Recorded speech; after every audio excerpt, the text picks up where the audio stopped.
Ibadah doa malam yang indah sekali Bapak Ibu yang dikasihi oleh Tuhan ya. Baik, malam ini kita langsung pokok pikiran kita atau tema kita memahami kasih Allah yang tak terpahami.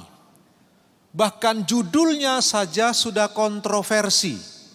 Perhatikan, memahami kasih Allah yang tak terpahami. Kalau kasih Allah tak terpahami, lalu bagaimana kita bisa paham dengan kasih Allah? Malam ini kita akan belajar bersama-sama Bapak Ibu selangkah demi selangkah kebenaran firman Allah. Teks kita dari Ibrani 12 ayat 4 sampai dengan ayat yang ke-11. Memahami kasih Allah yang tak terpahami. Firman Allah berkata demikian. Dalam pergumulan kamu melawan dosa, kamu belum sampai mencucurkan darah. Dan sudah lupakah kamu akan nasihat yang berbicara kepada kamu seperti kepada anak-anak? Hai anakku, janganlah anggap enteng didikan Tuhan dan janganlah putus asa apabila engkau diperingatkannya. Karena Tuhan menghajar orang yang dikasihinya dan ia menyesah orang yang diakuinya sebagai anak. Jika kamu harus menanggung ganjaran, Allah memperlakukan kamu seperti anak. Di manakah terdapat anak yang tidak dihajar oleh ayahnya? Tetapi jikalau kamu bebas dari ganjaran yang harus diderita setiap orang, maka kamu bukanlah anak, tetapi anak-anak gampang. Selanjutnya, dari ayah kita yang sebenarnya kita beroleh ganjaran, dan mereka kita hormati. Kalau demikian bukankah kita harus lebih taat kepada Bapa segala roh, supaya kita boleh hidup? Sebab mereka mendidik kita dalam waktu yang pendek sesuai dengan apa yang mereka anggap baik. Tetapi Dia, Bapa segala roh itu, menghajar kita untuk kebaikan kita, supaya kita beroleh bagian dalam kekudusannya. Memang tiap-tiap ganjaran pada waktu ia diberikan tidak mendatangkan sukacita, tetapi duka cita. Tetapi kemudian ia menghasilkan buah kebenaran yang memberikan damai kepada mereka yang dilatih olehnya. Yang diberkati mereka yang membaca firman Allah, merenungkannya, menyimpan dalam hati serta melakukan kebenaran firman Tuhan dalam hidup mereka sehari-hari. Amin. Cinta adalah bahasa universal. Kasih adalah bahasa yang umum. Dan manusia suka sekali dengan kata ini, kasih. Malam ini kita akan coba belajar memahami kasih Allah yang tak terpahami itu.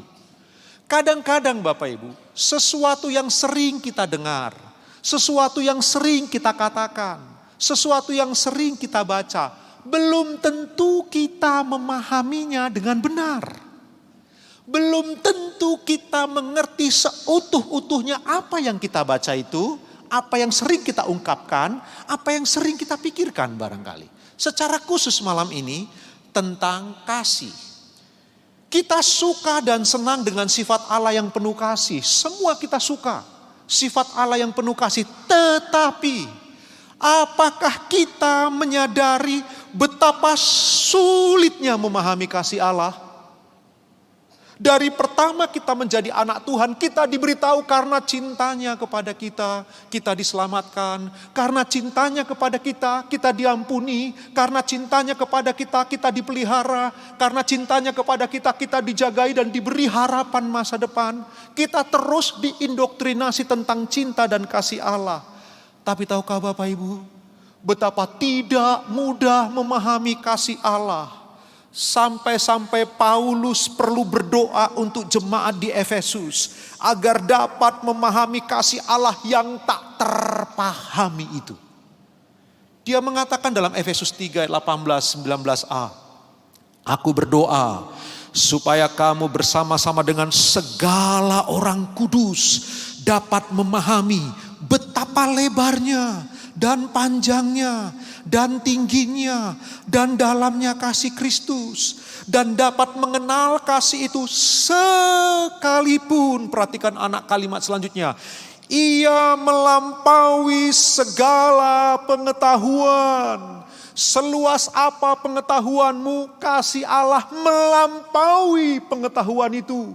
Sebesar apa pengetahuan manusia, kasih Allah melampaui pengetahuan itu. Bahkan Paulus pun tidak bisa sepenuh-penuhnya, seutuh-utuhnya memahami kasih Allah itu. Karena dia melampaui semua pengetahuan. Kadang-kadang kita pikir Bapak Ibu adalah mudah memahami kasih Allah. Memahami kasih Allah bukan hal yang mudah. Itu sebabnya sebenarnya kalau kita baca firman Allah, kasih Allah pertama-tama bukan untuk dipahami, tapi dialami, dinikmati, dan dibagikan. Saya ulang, kalau kita baca firman Allah sungguh-sungguh, pada akhirnya kita mengerti Bapak Ibu, kasih Allah pertama-tama seharusnya dialami, dinikmati, lalu dibagikan. Sama seperti Trinitas. Saya percaya sungguh ada banyak orang yang tidak mengerti Trinitas. Suruh menjelaskan tentang Trinitas nggak mengerti. Apa itu 3-1-1-3. Tapi mereka tahu. Yang mereka tahu Bapa sangat mengasihi mereka. Karena itu mengutus putra tunggalnya Tuhan Yesus Kristus untuk mati. Dan Roh Kudus melahirbarukan kita sehingga percaya Yesus sebagai Tuhan dan Juru Selamat. Memang Trinitas pertama-tama bukan untuk dipahami. Trinitas pertama-tama bukan untuk dimengerti. Trinitas pertama-tama untuk dialami. Banyak orang tidak paham Trinitas, tapi banyak orang mengalami Trinitas. Begitulah kasih. Kasih itu sulit untuk bisa dipahami. Karena pertama-tama dia seharusnya dialami, dinikmati, dan dibagikan. Bapak Ibu, secara khusus betapa sulitnya kita memahami kasih Allah ketika kita mengalami banyak penderitaan, kesusahan, sakit, kemiskinan, kesulitan hidup, kehilangan orang yang kita cintai, kebangkrutan, kemerosotan moral, depresi yang tidak sembuh-sembuh. Dalam situasi seperti itu, betapa sulitnya melihat Allah yang penuh kasih.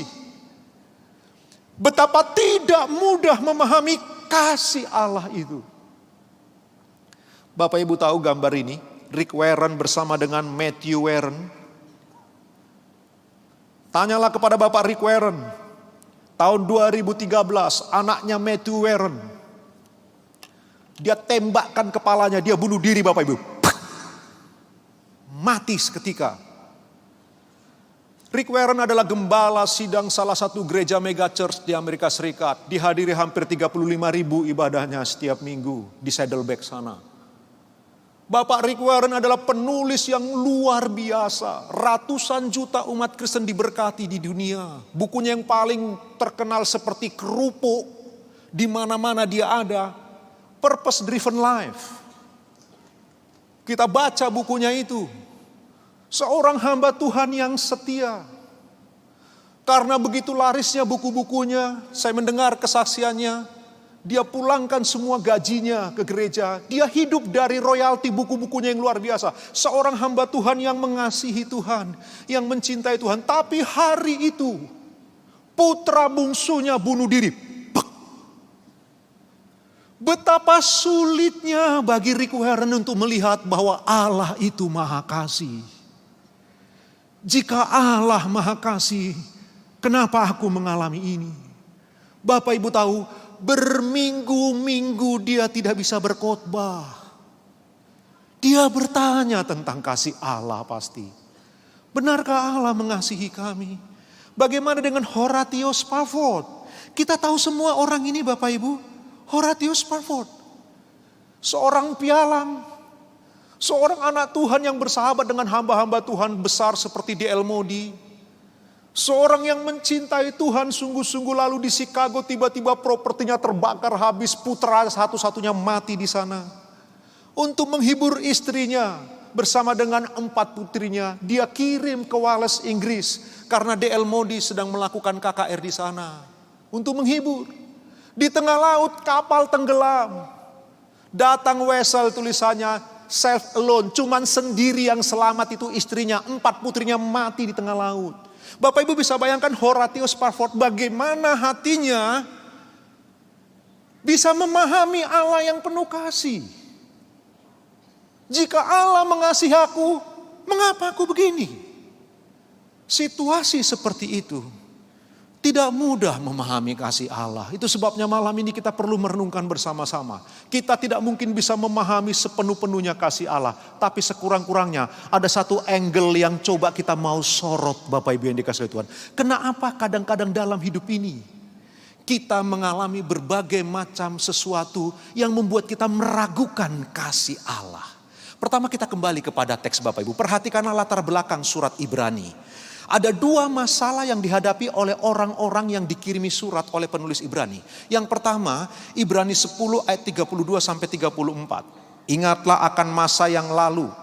Sesudah kamu menerima terang, kamu banyak menderita oleh karena kamu bertahan dalam perjuangan yang berat.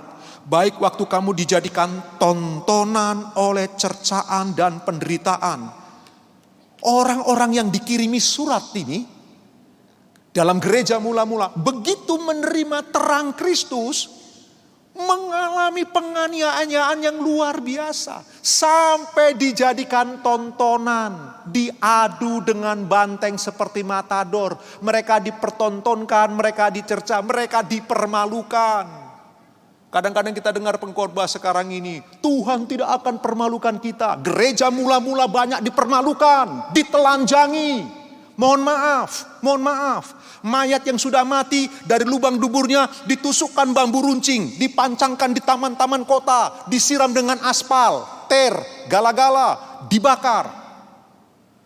Mereka jadi bahan cemoohan dan tontonan, dipermalukan. Dari pertama terima Tuhan Yesus, begitu beroleh terang, mereka mengalami perjuangan yang berat. Tadi firman Allah berkata, baik waktu kamu dijadikan tontonan oleh cercaan dan penderitaan, maupun waktu kamu mengambil bagian dalam penderitaan mereka yang diperlakukan sedemikian. Memang kamu telah turut mengambil bagian dalam penderitaan orang-orang hukuman. Dan ketika harta kamu dirampas, kamu menerima hal itu dengan sukacita. Sebab kamu tahu bahwa kamu memiliki harta yang lebih baik dan yang lebih menetap sifatnya. Bapak Ibu bisa bayangkan orang jemaat yang dikirimi surat oleh penulis Ibrani. Mereka menerima terang Kristus.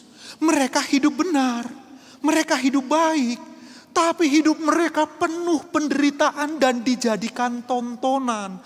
Dari luar mereka diintimidasi, dianiaya baik secara fisik maupun mental. Mereka pasti bertanya, benarkah Tuhan mengasihi kami? Jika Allah mengasihi kami, kenapa Dia membiarkan ini? Bukankah Dia punya semua kuasa? Dia mampu untuk menghentikan semua ini. Tetapi gereja mula-mula mengalami semua itu begitu mengerikan. Mereka pasti bertanya, inikah kasih Allah? Mengapa ketika terang datang atas kami, kesulitan bersamaan datang dalam hidup kami? Tidak mudah memahami kasih Allah, Bapak Ibu yang dikasihi oleh Tuhan. Lalu kemudian tekanan yang kedua, kalau dari luar orang-orang menganiaya dan menindas kekristenan, dari dalam ada ajaran sesat.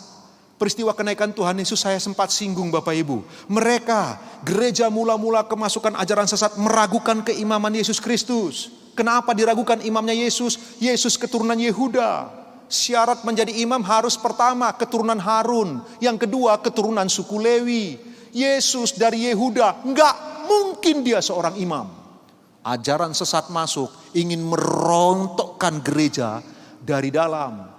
Penulis Ibrani ingin mengcounter dengan mengatakan, dengar, kalian punya kakek moyang yang namanya Abraham. Setelah Abraham menang perang, Abraham bayar perpuluhan kepada Melkisedek, imam besar di tanah Kanaan. Yesus Kristus keimamannya menurut peraturan Melkisedek yang tidak berbapa dan tidak beribu. Penulis Ibrani ingin mengcounter ajaran-ajaran yang tidak sehat. Bukan hanya begitu, mereka menganggap bahwa Musa lebih besar dari Yesus Kristus. Itu sebabnya mereka mendorong jemaat untuk kembali kepada ajaran Musa. Enggak cukup menerima Tuhan Yesus, tapi harus melakukan tuntutan-tuntutan hukum Taurat. Disunat hari yang ke-8, ikut aturan-aturan Musa Pentatuk. Jadi dari luar ditekan, dari dalam coba dikeropos, dirongrong dari dalam. Hari-hari itu, Betapa sulitnya bagi jemaat untuk memahami kasih Allah. Benarkah Allah mengasihi kami? Itu sebabnya Bapak Ibu, sebagian jemaat tidak tahan akan penderitaan yang mereka alami. Kalau Bapak Ibu baca dalam Ibrani 10 ayat 25, kita diberitahu, janganlah kita menjauhkan diri dari pertemuan-pertemuan ibadah kita seperti yang dibiasakan oleh beberapa orang. Tetapi marilah kita saling menasehati dan semakin giat melakukannya menjelang hari Tuhan yang mendekat. Kenapa kalimat ini muncul?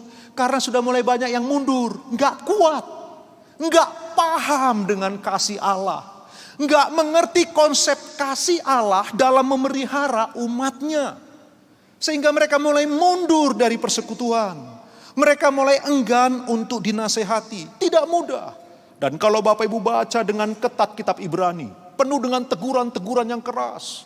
Jika engkau mundur dan menolak anak manusia, tidak ada lagi penebusan bagi engkau. Engkau tidak akan pernah diperbaharui seperti sedia kala. Kalau engkau murtad, perhatikan kalimat-kalimatnya Bapak Ibu. Kalimat-kalimat yang bersifat preventif, pencegahan, tapi keras luar biasa. Kenapa? Karena mereka punya potensi untuk mundur karena gagal memahami kasih Allah. Nah malam ini, ayo kita belajar. Hanya ada 2 poin saja yang kita perlu renungkan. Lalu apa hasilnya dari 2 poin ini kita aplikasikan ke belakangnya Bapak Ibu. Yang pertama, kenapa kadang-kadang kita mengalami kehilangan, penderitaan, pergulatan hidup. Seperti Rick Warren tadi, seperti Horatio tadi. Orang-orang yang cinta Tuhan. Lalu mengapa kita mengalami berbagai duka seperti itu? Yang pertama, karena kasih Allah itu mendidik. Ini bagian yang kadang kita nggak paham Bapak Ibu. Kadang-kadang kita pikir kasih Allah cuman mengelus, memanjakan, mengampuni, menguatkan. Kita lupa ada angle yang lain dari kasih Allah. Kasih Allah itu mendidik. Perhatikan Bapak Ibu, dalam bahasa Indonesia ayat yang kita baca tadi, 2 kali, cuman 2 kali muncul kata mendidik. Yang lainnya Bapak Ibu, kata yang digunakan adalah menghajar, mengganjar, menghukum. Padahal kata mengganjar, diganjar, menghukum, dihukum, dihajar, semua kata itu dari satu akar kata. Jadi 8 kali kata itu digunakan, entah bagaimana Lembaga Alkitab Indonesia menerjemahkan dengan menghajar, mengganjar, menghukum. Mungkinkah supaya jangan pengulangan kata? Saya tidak mengerti. Coba perhatikan ayat ini baik-baik Bapak Ibu ya. Dalam pergumulan kamu melawan dosa, kamu belum sampai mencucurkan darah. Dan sudah lupakah kamu akan nasihat yang berbicara kepada kamu seperti kepada anak-anak? Perhatikan. Hai anak-anakku, janganlah anggap enteng didikan. Bahasa Yunania paideia, didikan. Di sana muncul pertama sekali kata mendidik. Selanjutnya ayat itu Bapak Ibu, ayat yang ke-6, karena Tuhan menghajar. Kata yang digunakan paideo, persis akar kata sama dengan paideia. Jadi menghajar di sana dari kata paideia juga, orang yang dikasihnya dan ia menyesal orang yang diakunya sebagai anak. Jika kamu harus menanggung ganjaran, kata yang digunakan paideia. Allah memperlakukan kamu seperti anak. Di manakah terdapat anak yang tidak dihajar?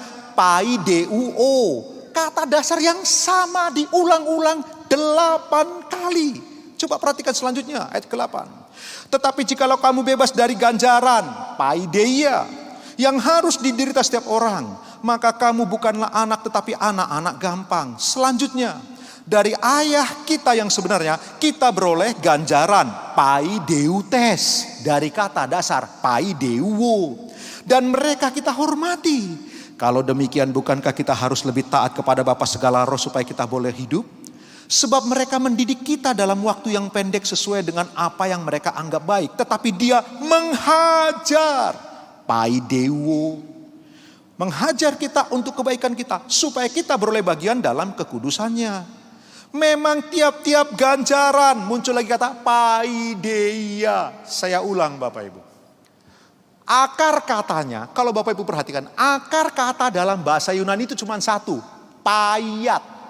Dari kata paiat kita ketemu kata paidagogos. Kemudian dalam bahasa Indonesia kita ketemu kata pedagogi.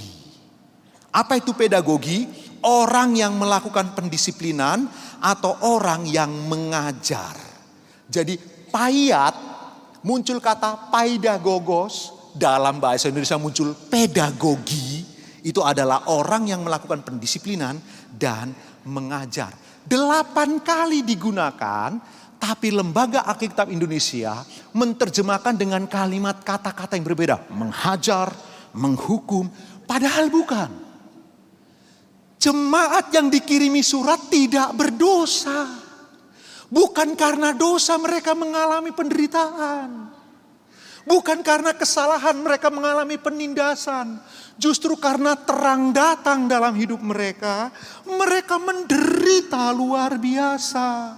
Jadi bagaimana mungkin Allah menghukum? Bagaimana mungkin Allah menghajar? Bagaimana mungkin Allah mengganjar? Lawang orang-orang ini gak bikin dosa kok. Terjemahannya kurang akurat. Mereka tidak berbuat dosa. Mereka tidak berbuat kesalahan. Hanya karena mereka menerima terang, mereka dianiaya, disingkirkan, diasingkan. Kalau begitu, kenapa mereka mengalami itu? Arti kata tadi memberitahu, paideia artinya mendidik. Kasih Allah itu mendidik. Saya ulang. Kasih Allah itu bukan hanya mengayomi, melindungi, menjagai, menyelamatkan, mengampuni.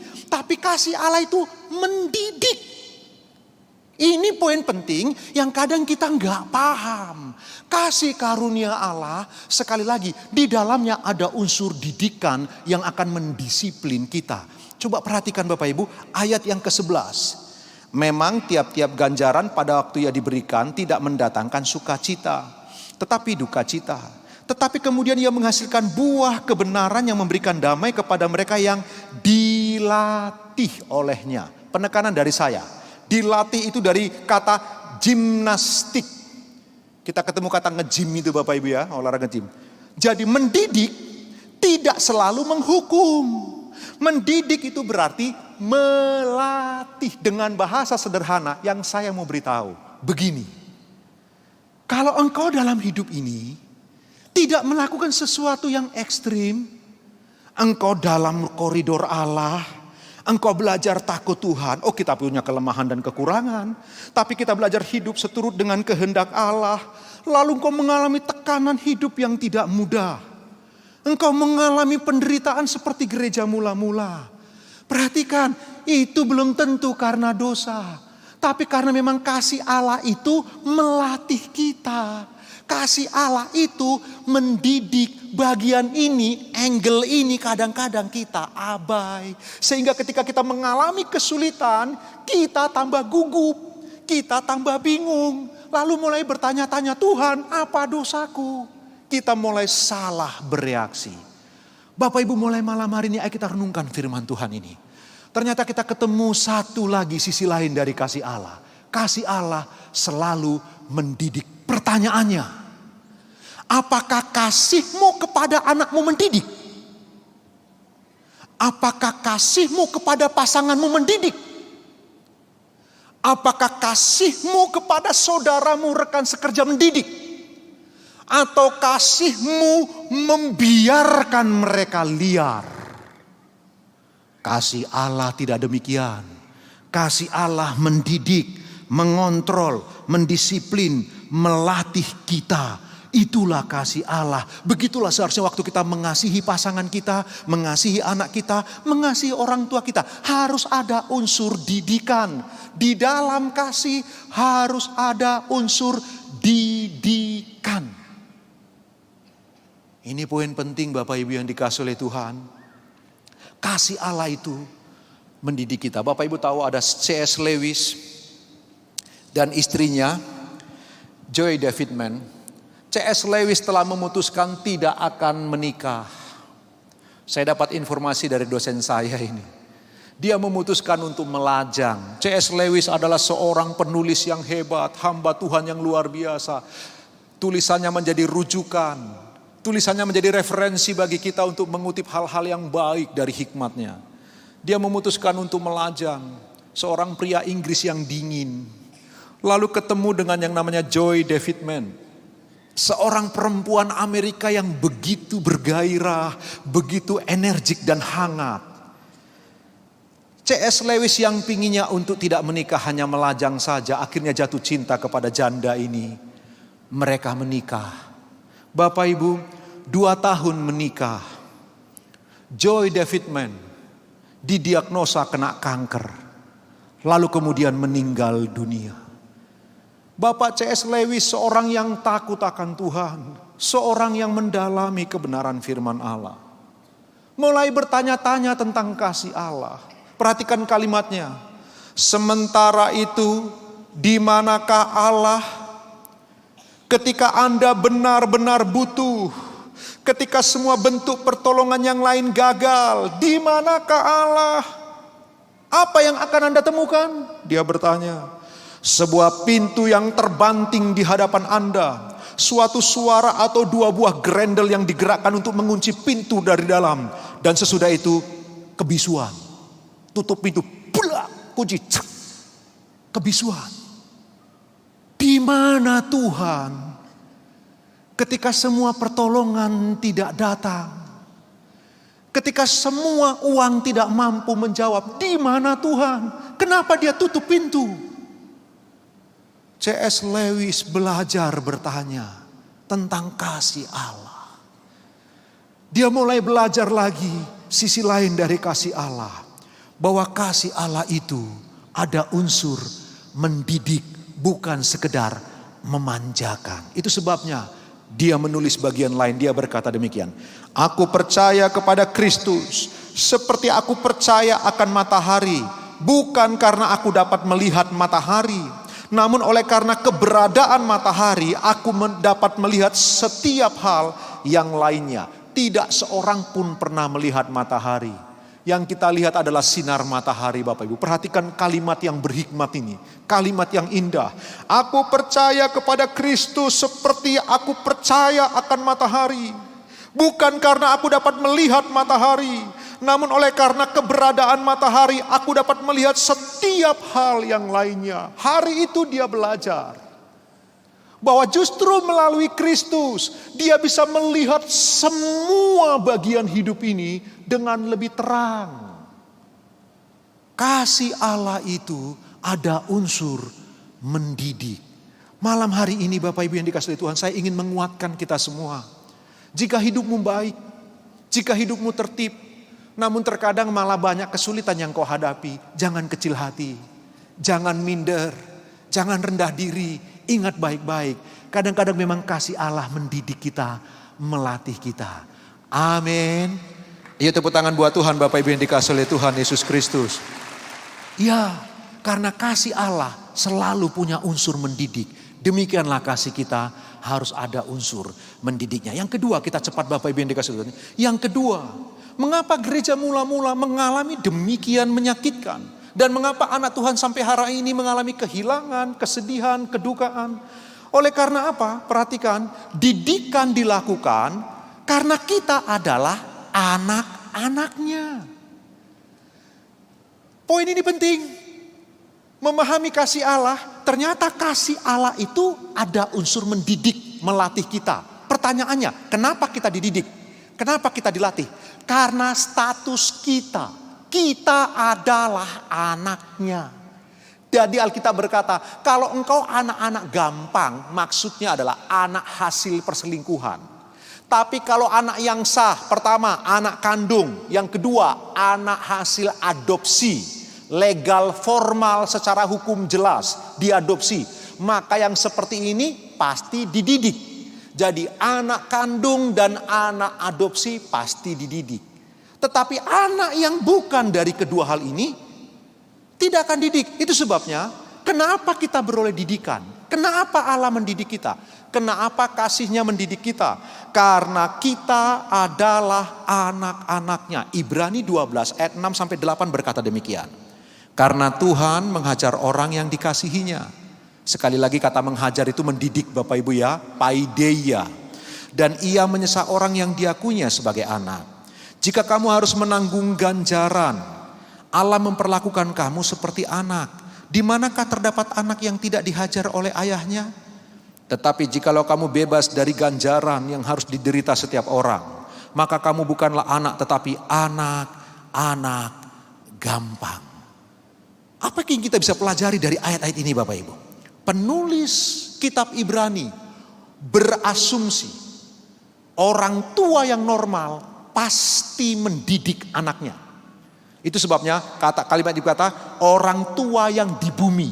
Orang tua kita yang di bumi pasti akan mendidik anak-anaknya. Demikian juga Bapa segala roh. Perhatikan Bapak Ibu. Orang tua pasti mendidik anaknya. Bahkan mungkin menghajarnya bila mana perlu. Itulah asumsi penulis kitab Ibrani. Bapak Ibu, mohon maaf kalau malam ini mungkin khotbahnya agak sedikit keras.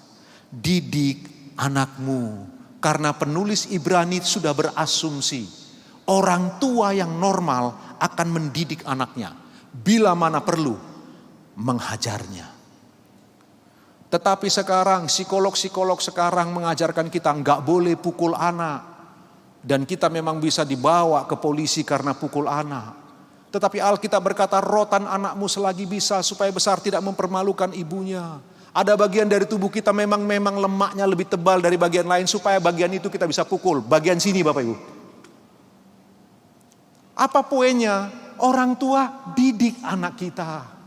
Bila perlu disiplin mereka. Itulah kasih. Anak-anak, ketika engkau dihajar oleh orang tuamu, jangan marah. Mungkin kau dipukul, fisikmu sakit. Tapi waktu orang tuamu memukul, hatinya yang sakit. Orang tua yang normal memukul anaknya itu sakit luar biasa. Itulah yang dialami oleh Bapa di surga ketika harus mendisiplin anak-anaknya. Jadi perhatikan, orang tua didik anakmu. Anak-anak, ketika orang tua mendidik engkau dengan keras, ingat, belajarlah untuk mengerti. Hati orang tuamu lebih sakit lagi ketika harus mendisiplin engkau. Ayo mari kita belajar bersama-sama dari kitab Ibrani ini. Dan selanjutnya perhatikan Bapak Ibu. Ada korelasi antara waktu yang engkau berikan untuk anak-anakmu dengan waktu yang akan mereka berikan kepadamu di masa tuamu. Halo, usia 0 sampai 3 tahun begitu penting ibu-ibu. Luangkan waktumu untuk anakmu. Ada korelasi, ada hubungan. Waktu yang kau curahkan untuk anakmu dengan waktu yang mereka akan berikan nanti untukmu di masa tuamu. Ada hubungannya. Karena itu di dalam kekristenan kita diajarkan apa? Harus punya quality time. Yang kedua harus punya quantity time. Kita harus punya waktu yang berkualitas dengan anak. Tapi juga punya waktu yang kuantitas dalam jumlah yang banyak dengan anak. Karena nanti berkorelasi di masa tua. Jangan kau marah kalau di masa tuamu engkau ditaruhnya di panti jompo. Kenapa? Engkau tidak pernah perhatikan dia. Engkau titipkan ke babysitter, engkau titipkan ke sekolah minggu, engkau titipkan ke opa-omanya. Kelak dia dewasa, dia titipkan engkau di panti jompo. Ada korelasi. Hati-hati. Orang tua harus mendidik anaknya. Anak-anak, jangan karena engkau tidak mengalami quantity dan quality time yang baik, lalu engkau taruh orang tuamu di panti jompo juga. Mari kita harus saling menghormati hidup bersama. Tapi ada banyak kesalahan-kesalahan yang kita buat dalam mendidik anak. Ingat, penulis Ibrani berasumsi orang tua yang benar akan mendidik anaknya, menghajar anaknya. Selanjutnya perhatikan. Kita harus mendidik anak kita karena kita yang paling tahu ukuran yang tepat untuk menghukum mereka jika mereka bersalah. Bapak Ibu, saya memutuskan saya yang akan hajar putri saya. Saya yang akan disiplin mereka. Saya yang akan marahi mereka. Saya tidak suka kalau gurunya yang hajar dia. Saya tidak suka kalau gurunya yang marahin dia. Saya lebih suka saya yang marahi. Kenapa? Kalau saya yang memarahi putri saya tahu ukurannya. Yang kecil bahasa kasihnya adalah kata-kata yang membangun. Saya perlu punya ukuran kalimat yang tepat memarahi anak yang kecil. Yang besar bahasa kasihnya adalah sentuhan. Saya perlu berhati-hati kalau mau pukul dia. Karena bahasa kasihnya adalah sentuhan. Saya paling tahu ukuran kemampuan anak saya menampung amarah. Karena itu lebih baik saya yang mendidik anak saya yang menghajar, saya yang menghukum, daripada gurunya di sekolah. Tapi orang tua zaman sekarang saya mendengar, suka nitip ke guru, Bu, anakku itu loh di rumah males, disuruh itu sulit, bangunnya sulit. Kasih tahu ya Bu, orang tua pinjem tangan guru. Guru jadi berperan antagonis, guru dibenci, mama tetap jadi pahlawan di rumah karena kemudian dianggap manis terus di hadapan anak. Engkau gak betul, engkau gak serius mendidik anak. Gak benar, jangan pinjam tangan orang mendidik anak. Tangani. Jangan pinjam lembaga tertentu, lembaga pemerintahan. Jemaat kami di Batam, dia cemplungkan anaknya ke penjara. Dia masukkan anaknya ke penjara. Dia bilang, Pak polisi tangkap ini barang beberapa hari. Sudah dia hajar pakai balok Bapak Ibu. Dia pukul, dia hajar pakai balok. Gak tahan Bapak ini, bawa kantor polisi, jebloskan ke penjara. Saya marahi Bapaknya. Karena kami sesama orang Batak enak ngomongnya. Saya bilang, Pak, pertama Bapak bisa masuk penjara. Yang kedua seumur hidupnya dia akan ingat engkau orang tua yang menjebloskan anaknya ke dalam penjara. Padahal kesalahannya tidak kriminal. Hanya karena bapak gak sanggup mendidik. Anaknya dicemplungkan. Pinjam lembaga pemerintah untuk mendidik, mendisiplin anak. Gak begitu. Anak Tuhan gak boleh begitu. Perhatikan bahwa Alkitab mendisiplin kita. Alkitab berasumsi orang tua harus mendidik anak-anaknya. Karena kita paling tahu ukuran bagaimana mendidik anak. Itu sebabnya Bapak Ibu perhatikan. Ketika Daud jatuh ke dalam dosa, Daud dikasih pilihan sama Tuhan. Mau tak hukum atau tak serahkan kepada musuhmu? Daud pilih apa? Lebih baik jatuh ke tangan Tuhan daripada jatuh ke tangan musuh. Kalau jatuh ke tangan Tuhan, Tuhan tahu ukuran menghukumnya Daud. Tapi kalau jatuh ke tangan musuh, kehancuran yang akan dialami oleh Daud. Apa poinnya? Ini poinnya Bapak Ibu. Jika kita anak Allah, Dia pasti akan mendidik kita. Ingat, kasih Allah itu mendidik. Karena status kita sebagai anak, kita pun pasti dididik oleh Dia. Lalu apa hasilnya? Kita bagian terakhir, masuk bagian terakhir dari khotbah ini. Apa hasilnya dari kasih Allah yang mendisiplin, dari kasih Allah yang mendidik, karena status kita sebagai anak, apa hasil yang kita peroleh? Yang pertama, perhatikan Bapak Ibu. Alkitab memberitahu kita akan beroleh hidup. Kenapa Dia didik kita melalui kasih-Nya? Supaya kita beroleh hidup. Kenapa Dia didik kita? Karena kita adalah anak-anaknya. Status sebagai anak sudah pasti include di dalamnya, kita akan dididik oleh Dia. Ibrani 12 ayat yang 9 berkata demikian. Selanjutnya, dari ayah kita yang sebenarnya, maksudnya ayah kita yang di bumi, kita beroleh ganjaran dan mereka kita hormati. Kalau demikian, bukankah kita harus lebih taat kepada Bapa segala roh supaya kita boleh hidup? Perhatikan Bapak Ibu, dibandingkan antara ayah di bumi dengan Bapa segala roh. Perbandingannya bukan ayah di bumi dengan Bapa di surga, bukan. Perbandingannya adalah ayah di bumi dengan Bapa segala roh. Perhatikan ayat yang ke-10.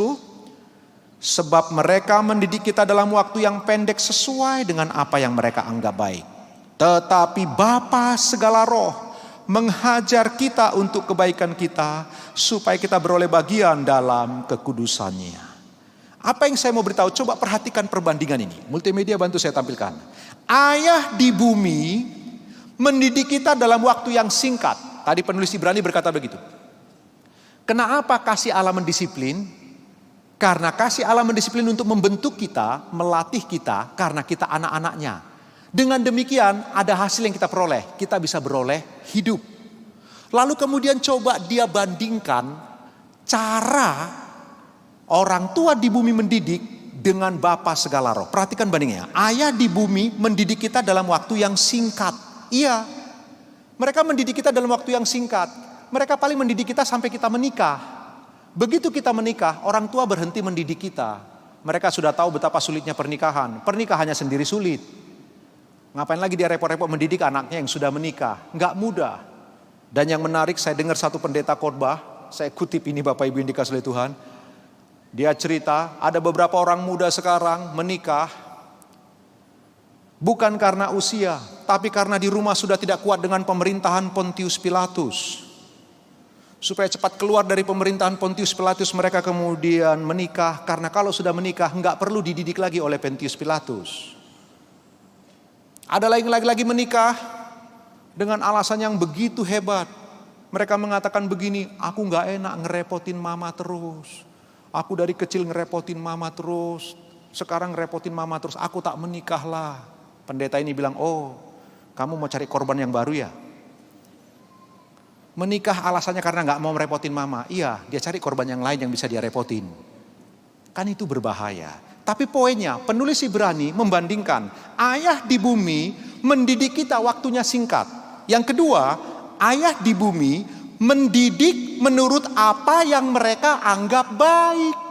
Padahal yang dianggap baik oleh orang tua belum tentu baik bagi anak. Tapi inilah pola didik orang tua menurut asumsi penulis Ibrani. Orang tua mendidik waktunya singkat, orang tua mendidik menurut apa yang mereka pandang baik. Yang seperti ini saja kita harus hormati. Penulis Ibrani berkata begitu. Lalu dia bandingkan, berbeda dengan Bapa segala roh. Bapa segala roh mendidik kita seumur hidup kita. Lalu yang kedua, Bapa segala roh mendidik kita untuk kebaikan kita. Bukan sekedar apa yang baik menurut si Bapa segala roh, tapi apa yang baik untuk kita. Supaya apa? Supaya kita beroleh hidup. Kalau begitu, apa pelajarannya? Kasih yang mendisiplin itu melatih kita. Karena kita anak-anaknya, supaya kita beroleh hidup. Maksudnya apa? Bukan supaya kita masuk surga. Kita sudah pasti masuk surga. Beroleh hidup maksudnya apa? Beroleh kehidupan kekal? Bukan. Kita sudah beroleh hidup kekal. Tapi orang yang mau didisiplin oleh kasih Allah, orang yang adalah anak-anak Allah dilatih oleh Tuhan melalui kasihnya itu, orang-orang ini akan punya kualitas hidup yang baik kini dan di sini, sampai kepada kekekalan. Kini dan di sini kualitas hidupnya baik karena bersedia didisiplin oleh kasih Allah sebagai anak-anak Allah.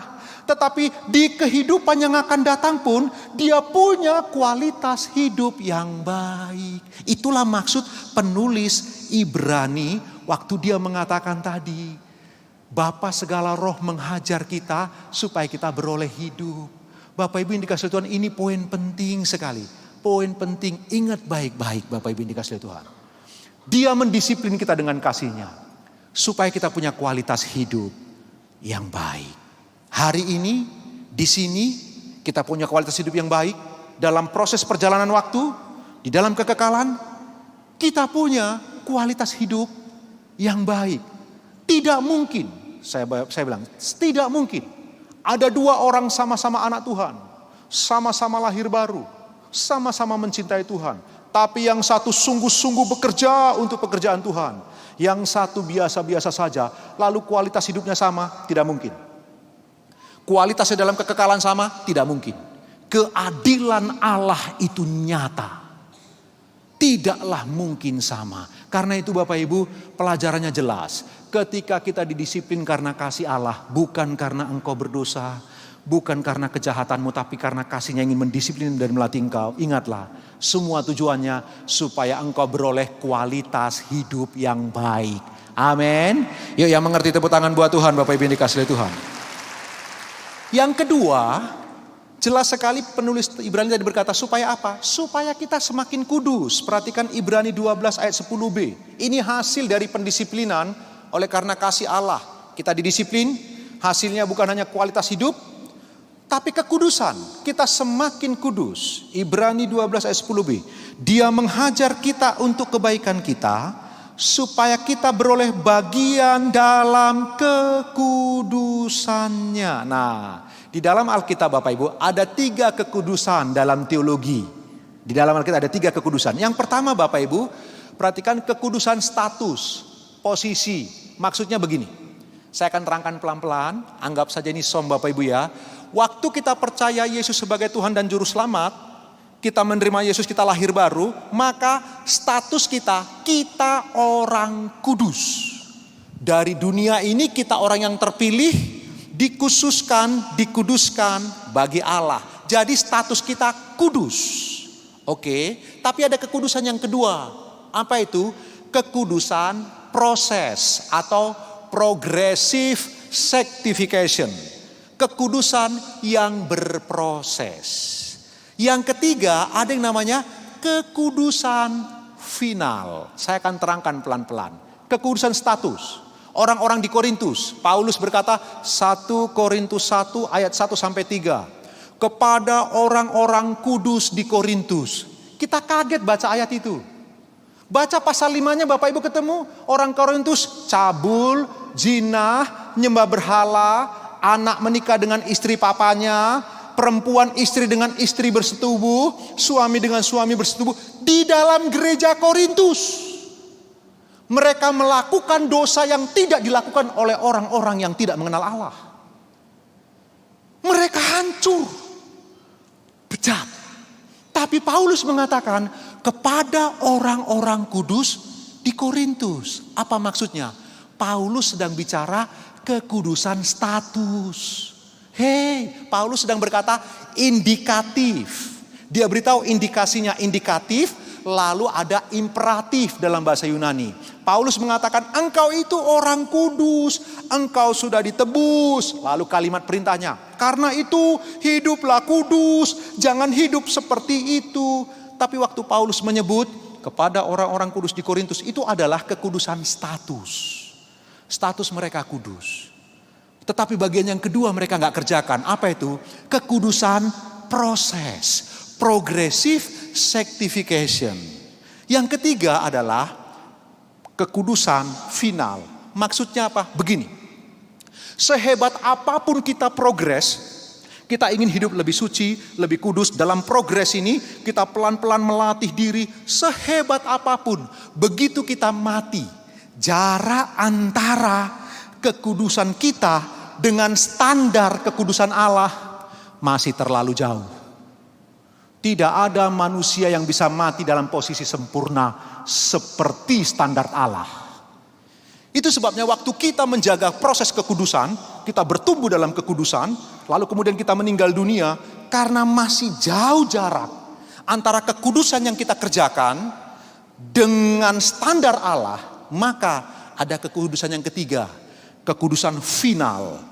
Begitu kita meninggal dunia, Tuhan langsung kuduskan kita sehingga kita layak bertemu dengan Dia di surganya yang mulia. Jika tidak Dia lakukan kekudusan final, maka kita tidak akan pernah bisa berhadapan muka dengan Dia. Yang mau disoroti penulis Ibrani adalah kekudusan yang kedua. Orang yang didisiplin dengan kasih Allah, dilatih dengan kasih Allah, orang itu akan membuahkan kualitas hidup yang baik, yang pertama. Yang kedua, orang itu akan bertumbuh dalam kesucian hidup. Progressive sanctification-nya bekerja. Bapak Ibu, kenapa kadang-kadang Tuhan mendisiplin engkau dengan kasih-Nya? Bukan karena Dia benci, bukan karena engkau berdosa, tapi karena progressive sanctification-mu, kekudusan prosesmu harus bekerja, harus bergerak. Enggak boleh seperti orang di Korintus, stuck. Cuman statusnya orang kudus, progresnya enggak dikerjakan. Makanya Paulus marah. Paulus bilang indikatifnya, hei kamu anak Allah. Imperatifnya, hiduplah seperti anak Allah. Itu kalimat perintahnya. Selalu Paulus begitu, hei kamu umat kudus, hiduplah berpadanan dengan panggilanmu. Paulus marah luar biasa. Karena orang Korintus tidak mengerjakan kekudusan yang kedua. Progressive sanctification. Malam hari ini Bapak Ibu, perhatikan. Kenapa kadang-kadang Tuhan mendisiplin hidup kita? Kita gak ada salah, kita gak buat dosa, hidup kita tertib-tertib saja. Tiba-tiba kita mengalami sesuatu yang mengagetkan.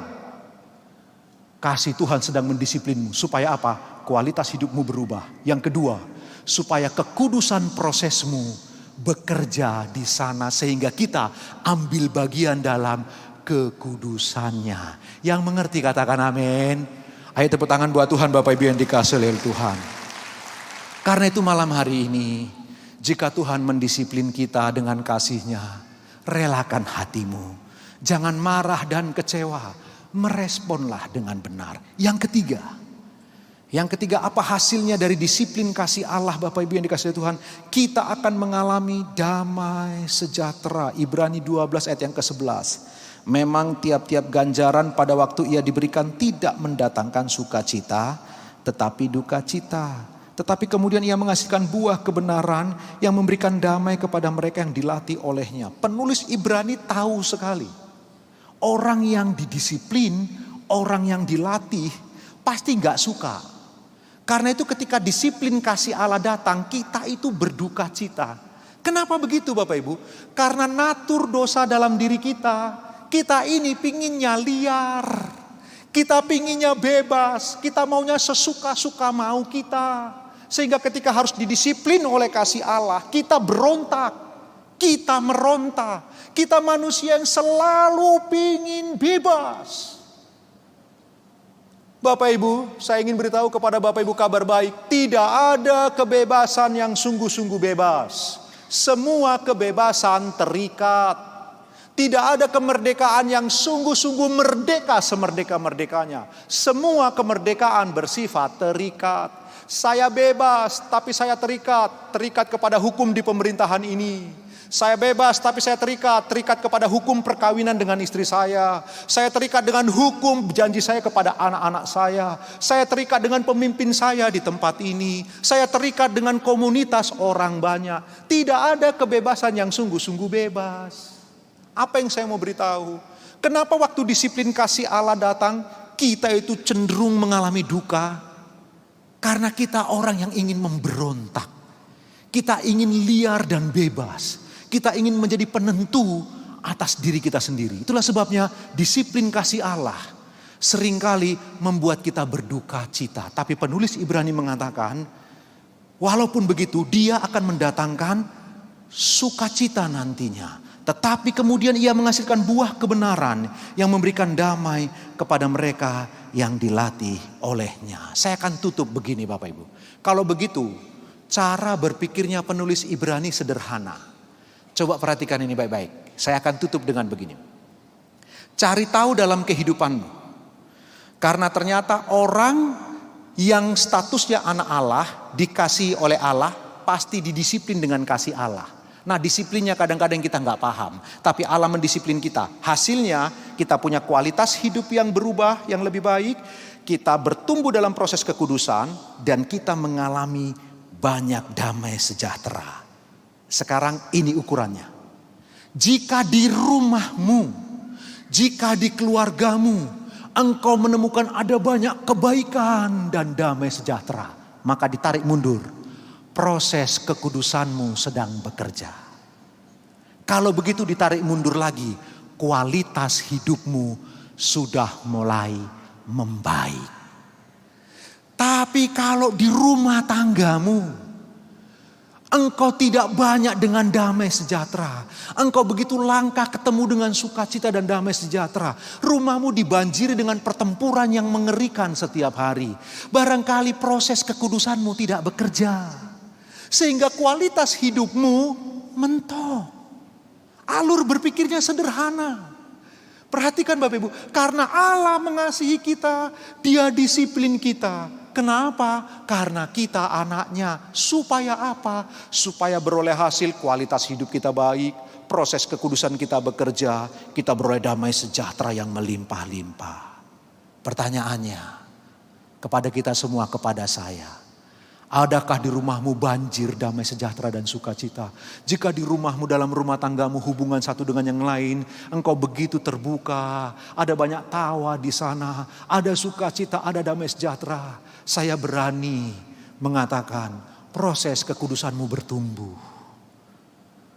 Kalau begitu, kualitas hidupmu sedang bergerak ke arah yang benar. Malam hari ini, ayo kita belajar bersama-sama. Saya mendorong kita semua Bapak Ibu, jika malam ini engkau datang dalam doa malam ini, engkau berkata, Tuhan, hidupku baik-baik saja. Lalu kenapa aku mengalami hal seperti ini? Seperti gereja mula-mula yang mengalami begitu banyak tantangan. Bapak Ibu, tidak usah menggerutu. Kita tahu kasih Allah itu kadang-kadang mendidik. Karena kasih Allah itu melatih kita supaya kualitas hidup kita lebih baik. Ayo tepuk tangan buat Tuhan Bapak Ibu yang dikasihi oleh Tuhan. Mari pemain musik pemimpin pujian maju ke depan. Malam ini kita belajar kebenaran firman Tuhan Bapak Ibu. Mari kita belajar memahami kasih Allah. Kita merenung firman Allah, kasih Allah memang tak akan pernah terpahami karena melampaui segala pengetahuan. Tapi tidak berarti bahwa kita nggak bisa mengerti beberapa angle dari kasih Allah. Dan malam ini kita melihat salah satu sisi kasih Allah. Ternyata kasih Allah itu mendisiplin. Biarkanlah dirimu, relakan dirimu didisiplin karena akan menghasilkan kualitas hidup yang baik. Proses kekudusan yang semakin baik. Damai sejahtera yang melimpah. Kita bangkit berdiri bersama.